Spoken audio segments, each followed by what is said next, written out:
Hello बच्चों, कैसे हो आप सब लोग। अपना चल रहा था sexual reproduction in flowering plant, जिसमें अपना क्या चल रहा था। अब नेक्स्ट चलेगा फर्टिलाइजेशन या निषेचन। ठीक है ना। तो अपन आज क्या पढ़ेंगे, निषेचन के बारे में पढ़ेंगे। निषेचन या जिसे क्या बोलते हैं अपन,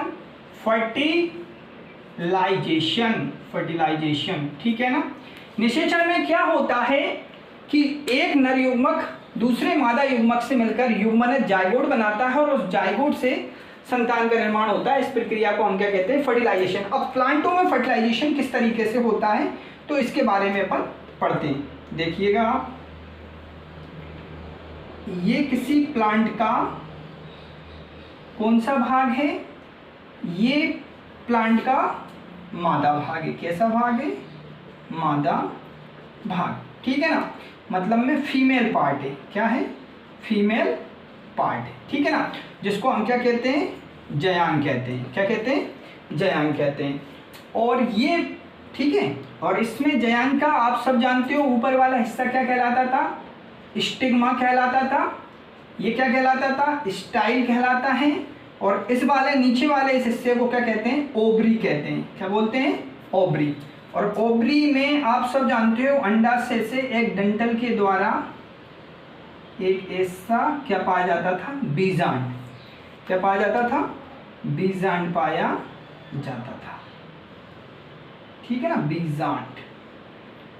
और ऐसा ये बीजांड होता था।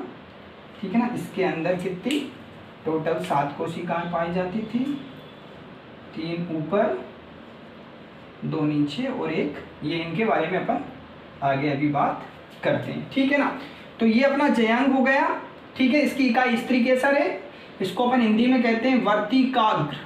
ठीक है ना, इसको बोलते हैं वर्तिका। ठीक है ना, और इसको बोलते हैं ओवरी को हिंदी में बोलते हैं अंडाशय। ठीक है, ये पुष्प का मादा पार्ट या फीमेल पार्ट हो गया। ठीक है, और ये जो है ये पुष्प का कौन सा पार्ट हो गया, मेल पार्ट। ठीक है ना, मेल। ठीक है, अब इसको क्या बोलते हैं, ऊपर वाले हिस्से को परागकोश। परागकोश। और परागकोश के अंदर क्या पाए जाते हैं, पोलन ग्रेन, परागकण पाए जाते हैं। ठीक है ना, इसको आप सब जानते हो योजी कहते हैं और नीचे वाले हिस्से को पुतंतु कहते हैं। ठीक है, तो ये इसका मेल पार्ट से, कौन सा, मेल पार्ट पुष्प का। ठीक है ना, तो इसको क्या कहते हैं अपन, इसको बोलते हैं पुमंग। और पुमंग की इकाई होती है स्त्री केसर। तो देखो निषेचन में क्या होता है कि जब परागकोश से परागकण, परागकण को हम क्या बोलते हैं, ये परागकण होता है। ठीक है, यहाँ से ये परागकण गया और वो परागकण, ये परागकण का स्ट्रक्चर है आपका, ये ऐसा। ठीक है, जब परागकोश से परागकण वर्तिकाग्र को जाकर उसको क्या करता है, परागित करता है। तो जैसे ही वो परागित करता है तो परागकण से एक नलिका निकलती है। क्या निकलती है, नलिका निकलती है। और नलिका धीरे धीरे अंदर जाकर किस में प्रवेश कर जाती है, बीजांड में प्रवेश कर जाती है। तो जिसके कारण इसका नर युग्मक, इसके अंदर जो नर युग्मक या मेल गैमेट्स पाया जाता है वो बीजांड के अंदर जाकर उसके फीमेल गैमेट से मिलकर क्या बनाते हैं, जायगोट बनाते हैं। और जायगोट बनने की प्रक्रिया ही क्या कहलाती है, निषेचन कहलाती है।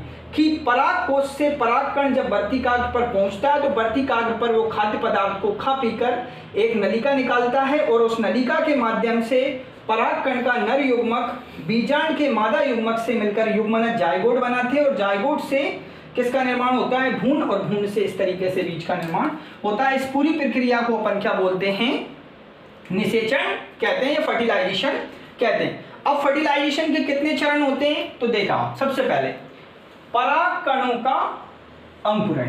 ठीक है, अपन पढ़ रहे हैं निषेचन कि निषेचन होता कैसे। तो सबसे पहला चरण है परागकणों का अंकुरण। देखो इसमें क्या है, परागकणों के अंकुरण में सबसे पहले क्या होगा, जो आपका ये एंथर लोब है, ये परागकोश है। यहाँ से क्या, ये परागकण निकला। ये परागकण किसी माध्यम से कहाँ पहुंचा, वर्तिकाग्र पर।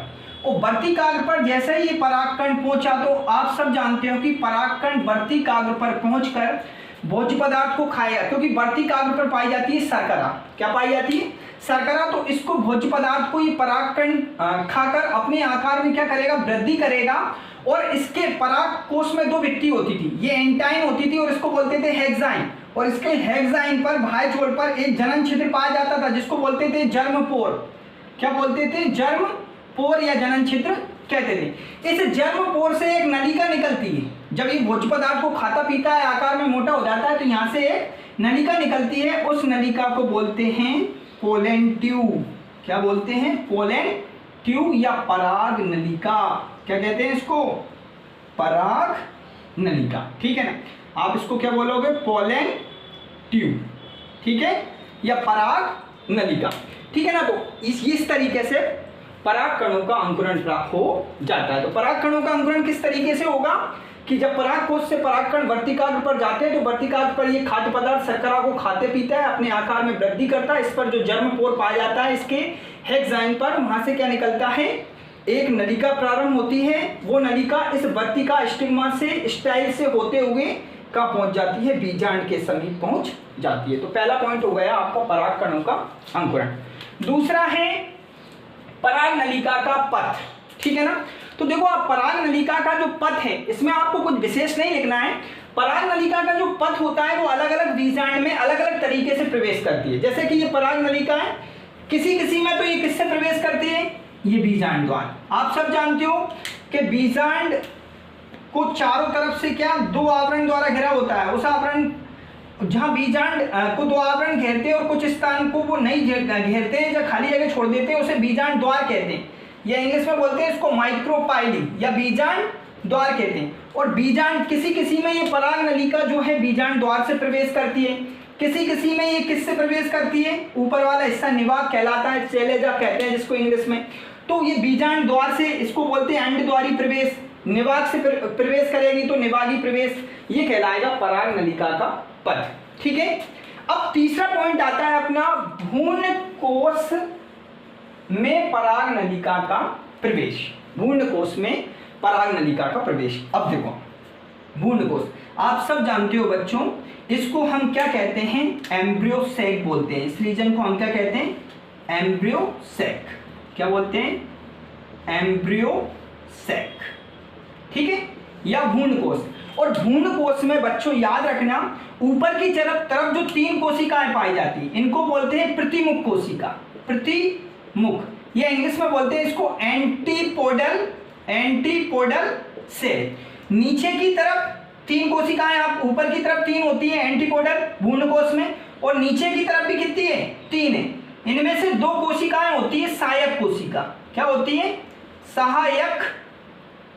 सहायक कोशिका। कैसी कोशिका? सहायक कोशिका। और सहायक कोशिका को सिनराइज्ड सेल भी कहते हैं, सहायक कोशिका। और एक क्या होती है?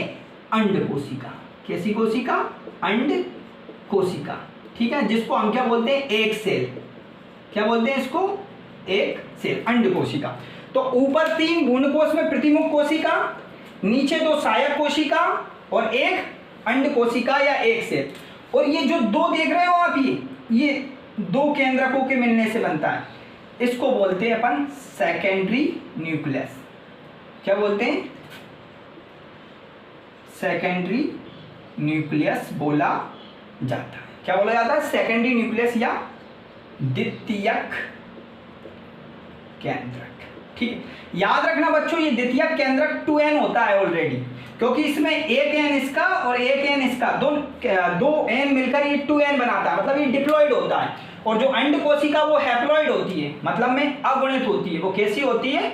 अगुणित, मतलब में ये अंड कोशिका में n हैप्लॉइड होती है, बाकी सब हैप्लॉइड होती है। तो भ्रूण कोश में जैसे ही पराग नलिका प्रवेश करेगी, ये देखो आप गई पराग नलिका, और इस तरीके से इसमें ये प्रवेश करेगी। जब पराग नलिका कहते हैं कि भ्रूण कोश में प्रवेश करती है, तो इसमें दो छिद्र बन जाते हैं। कितने?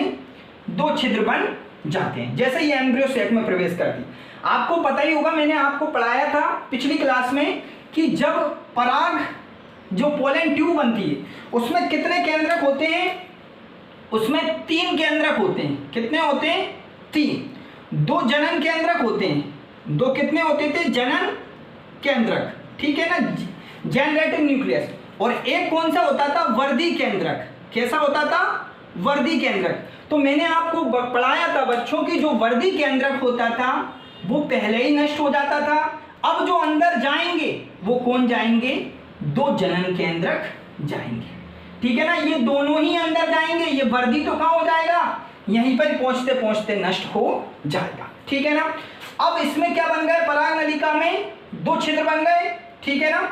उन दोनों छिद्रों से ये दोनों न्यूक्लियस का प्रवेश करेंगे, इनकी एंट्री कहाँ पे होगी, एम्ब्रियो सेक के अंदर हो जाएगी, ठीक है ना। अब नर युग्मकों का स्वतंत्र होना, तो देखो अब जैसे ही इस पराग नलिका में तो ये नर युग्मक इसके अंदर जाकर क्या हो जाएंगे, स्वतंत्र हो जाएंगे, क्या हो जाएंगे, स्वतंत्र हो जाएंगे। स्वतंत्र होना मतलब में इसके अंदर जाकर ये फ्री हो जाएंगे, ये दोनों नर युग्मक, ये भी नर युग्मक है और ये भी नर युग्मक है, ठीक है। वो इसके अंदर जाकर क्या हो जाएगा, स्वतंत्र हो जाएगा। फिर नर एवं मादा युग्मकों का क्या हो जाएगा, संयोजन। अब देखना बच्चों कैसे होगा कि जो ये एक नर युग्मक है, ये वाला नर युग्मक, ये नर युग्मक, ये भी याद रखना, ये भी हैप्लॉइड, ये भी एन है और ये भी एन है, दोनों ही हैप्लॉइड है। तो ये नर युग्मक, ये नर युग्मक ये किससे मिलेगा, इस अंडकोशिका से, किससे मिलेगा, इस अंडकोशिका से। अब ये भी कैसी अंडकोशिका, एन, और नर युग्मक भी कैसा है, प्लस एन।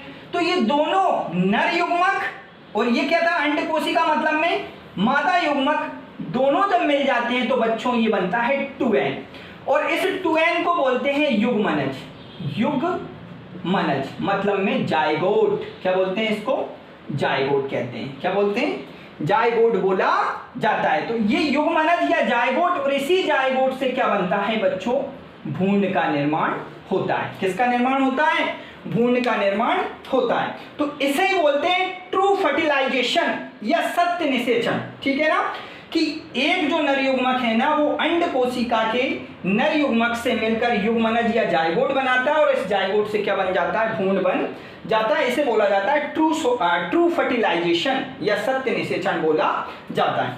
अब बच्चों ये तो मान लीजिए कि आप ये एक नर युग्मक ने फर्टिलाइजेशन किया अभी, तो मान लीजिए इसने इससे मिलकर कर लिया, अभी तो दूसरा बच रहा है।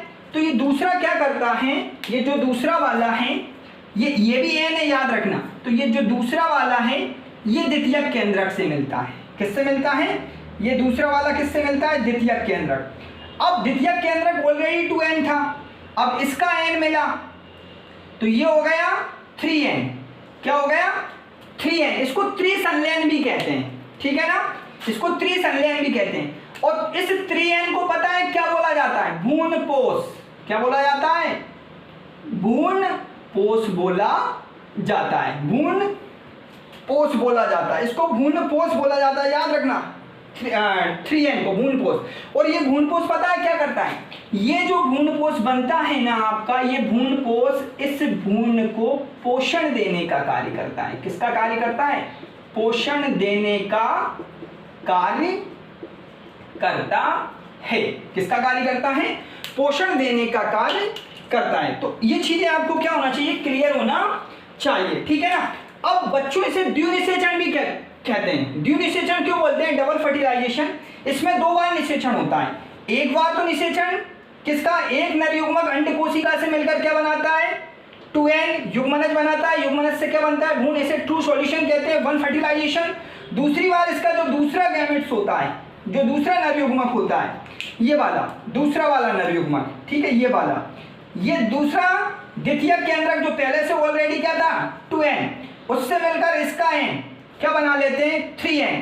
3n को क्या बोलते हैं, भ्रूणपोष। ये भ्रूणपोष क्या करता है, इस भ्रूण को इसी के अंदर न्यूट्रिशन देने का काम करता है। अब यहाँ पर 2 बार निषेचन हुए, एक बार फर्स्ट फर्टिलाइजेशन ये, सेकंड फर्टिलाइजेशन ये, इसलिए इसको डबल फर्टिलाइजेशन भी बोला जाता है या द्विनिषेचन बोला जाता है। तो ये आपका क्या कहलाया, फर्टिलाइजेशन। तो मैंने स्टार्टिंग में बोला था फर्टिलाइजेशन कहते कैसे, फर्टिलाइजेशन का मतलब होता है कि जब किसी पराग कोश से परागकण निकलकर वर्तिकाग्र पर जाकर अंकुरित होता है, तो अंकुरित होने के बाद उससे एक पराग नलिका निकलती है, उस पराग नलिका से उस परागकण का नर युग्मक बीजांड के मादा युग्मक से मिलकर संयोजित होते हैं, संयोजित होकर क्या बनाते हैं, युग्मनज या जाइगोट बनाते हैं, और जाइगोट से भ्रूण का निर्माण होता है। इस प्रक्रिया को फर्टिलाइजेशन कहते हैं। तो याद रखना, इसको अपन डबल फर्टिलाइजेशन या द्विनिषेचन भी बोला जाता है। तो ये मेरे हिसाब से आपको क्लियर हो जाना चाहिए कि द्विनिषेचन किसे कहते हैं, ये निषेचन, तो निषेचन वह प्रक्रिया होती है